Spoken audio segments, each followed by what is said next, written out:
جب بارات آیا کرتی ہے نا جہاں کھانے کا انتظام ہوتا ہے تو لڑکے کا باپ گلے میں بیگ ڈال کر کے نا اور یوں آستین چڑھا کے چکر لگا کے پوچھا، ہاں بھائی شیوانی صاحب بوٹی ٹھیک ہے، شوربہ ٹھیک ہے، نمک ٹھیک ہے؟ ایسا لگتا ہے جیسے کہ شداد یا حامان ٹہل رہا ہو۔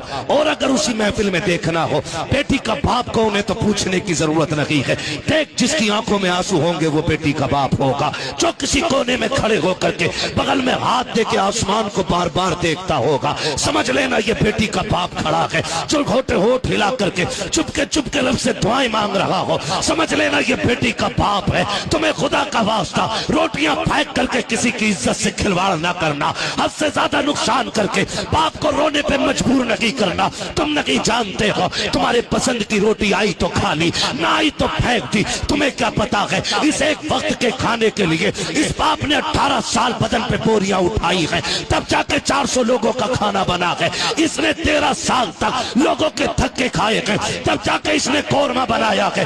اس نے کتنے دن تک غربت کا منہ دیکھا ہے، تب جا کے تمہارے کھانے کا انتظام کیا ہے۔ کبھی کھانے کا نقصان نہ کیجئے گا۔ تم نہیں جانتے ہو یہ ٹوٹے جوتے پہنتا رہا لیکن تمہارے لیے روپیے بچاتا رہا۔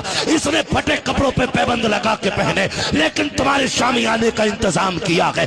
اس نے پوری زندگی چٹنی سے کھائی ہے لیکن تمہاری رزق کا انتظام کرتا رہا۔ کسی کے گھر جا کر کے کھانے کا نقصان نہ کرنا۔ تم نہیں جانتے ہو جب بارات کی بھیڑ کھانے کے لیے آتی ہے بیٹی کا باپ ہاتھ بھی نہیں اٹھا سکتا، کوئی دیکھ نہ لے، بغل میں چپکے سے ہاتھ دبا کے کہتا ہے مالک لاج رکھ لینا، 18 سال کی محنت لگی ہے، میری تو 18 سال کی محنت ہے، میری بیٹی کی پوری عزت داؤ پہ لگی ہے۔ اگر ایک مہمان بھوکا چلا گیا پوری زندگی میری بیٹی کو تانے دیے جائیں گے۔ کوئی کہے گا تیرے باپ سے روٹی نہیں کھلائی گئی، کوئی کہے گا تیرے باپ سے مہمان نہ سنبھالے گئے، کوئی کہے گا بڑی باتیں کرتا تھا تیرا باپ۔ اور تمہیں خدا کا واسطہ کسی کی عزت سے کھلواڑ نہ کرنا۔ اگر کسی کے یہاں گئے ہو کھانے میں نمک مرچ زیادہ ہو عیب نہ نکالنا بلکہ کہہ دینا خدا کا شکر ہے اچھا بنا ہے۔ اگر تو اتنا کہہ دے گا بیٹی کے باپ کا کلیجہ ٹھنڈا ہو جائے گا۔ خدا کی قسم کھا کے کہتا ہوں تیرے 2 جملے صرف بیٹی کے باپ کو نہیں